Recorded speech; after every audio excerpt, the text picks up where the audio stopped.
From pole position in Japan to barely snatching 6th place in Bahrain, what just happened to Red Bull? This wasn't just a rough weekend, it felt like the first real sign that the Red Bull machine might finally be cracking. Max Verstappen, who usually runs away with races, had to fight Pierre Gasly for P6 on the last lap. That's not something we're used to seeing. Bahrain just wasn't their race, plain and simple. Meanwhile, McLaren walks away with another monster result. Oscar Piastri takes his 4th career win, Lando Norris bags another podium, and McLaren stretches their lead in both the Drivers' and Constructors' Championships. Mercedes look quick too. Kimi Antonelli's aggressive racecraft and Russell's consistency are finally turning into serious results. Ferrari, on the other hand, well, they looked strong mid-race, sitting in P3 and P4, but of course, things unraveled just as quickly as they came together. It's Ferrari. At this point, no one's surprised. But this video isn't just about what happened on track, it's about what's happening inside Red Bull. There's tension building, and not the healthy kind. We're talking disagreements between Max Verstappen's father Jos, team principal Christian Horner, and Helmut Marko. And now, to make things even messier, there's breaking news about Max's manager getting into a heated argument with Marko behind the scene. Feels like all the pressure from inside the team and from McLaren and Mercedes outside is starting to get to them. The era of Red Bull invincibility might actually be ending. And there's Yuki Tsunoda, who suddenly looks like a key player in all this. He's been driving better than ever, and now he finds himself right in the middle of Red Bull's political chaos. Is he just a pawn in this internal war, or is Red Bull setting the stage for life after Max?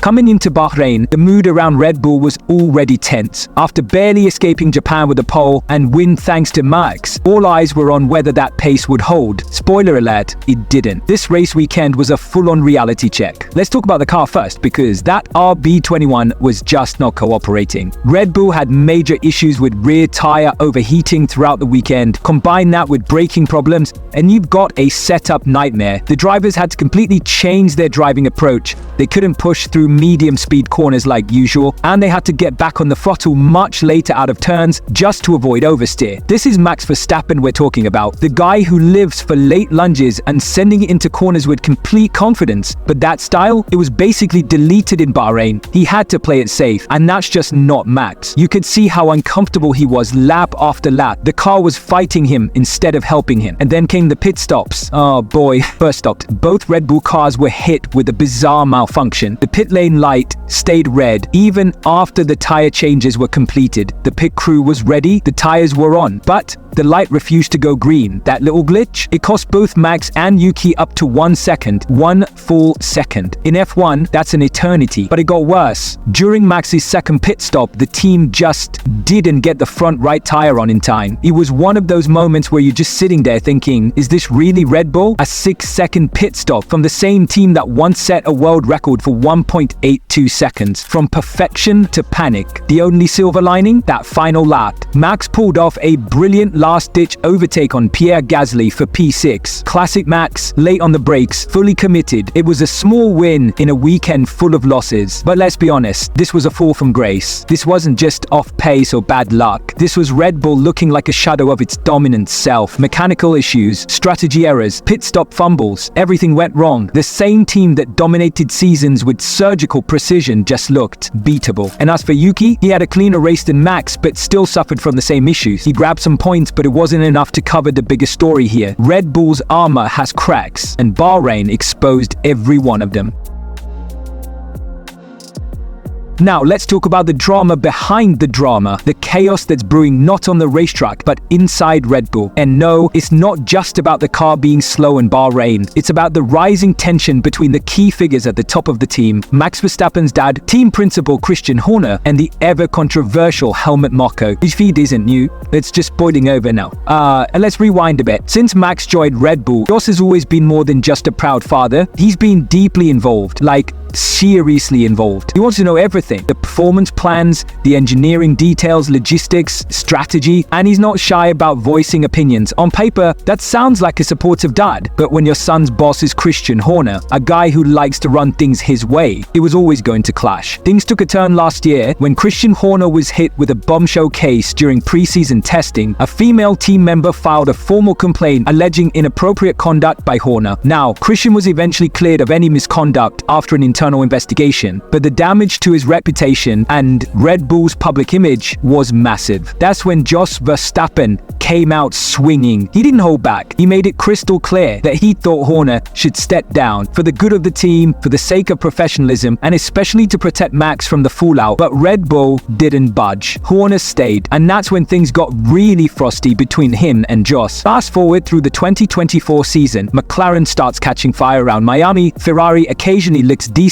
and Red Bull, not the unstoppable machine it once was. Jos kept doubling down on his stance. Red Bull slipping, and Horner is part of the problem. He even suggested more than once that Red Bull isn't doing enough to support Max long-term, and that other teams might be more attractive if things don't change. So here we are in 2025. Bahrain just happened, Red Bull was nowhere. McLaren walked away with a dominant P1 and P3, Mercedes are rising again, Alpine even looked solid, and Max, he struggled to P6 only thanks to a last lap move on Pierre Gasly. Not the kind of weekend that wins titles. All of this matters a lot for the championship, because this year, Red Bull doesn't have the early season dominance to carry them like they did in 2024. There's real competition. Lando and Oscar are pulling away, Mercedes is in the hunt, and if Red Bull can't sort out their performance and their leadership mess, it's going to be a long, frustrating season for Max. It can actually derail a 5th world title, and with constructors' points slipping away too, Red Bull might be watching their dynasty fade.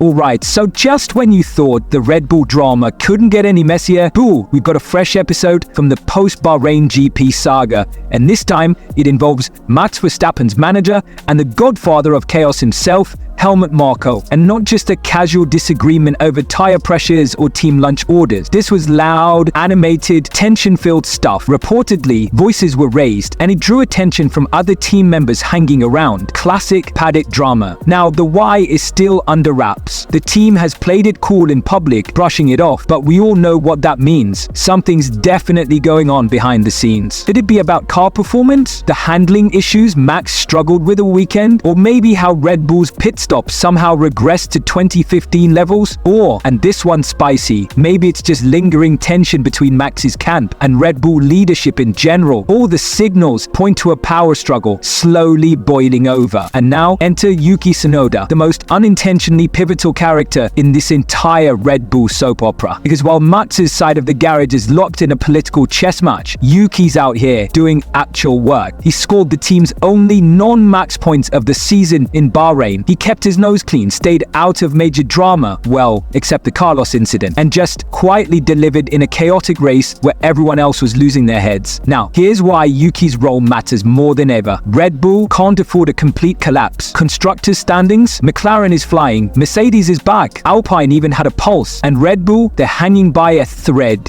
currently being held together by Max's raw talent and Yuki's sudden consistency. Yuki is basically the guy who has to plug the morale leak. He's got to show up in Jeddah, put in points, and remind the team they're still in this fight. Because the thing about dynasties is, they don't just fall when the competition gets stronger. They fall when the people inside stop rowing in the same direction. And right now, Red Bull's boat looks real wobbly.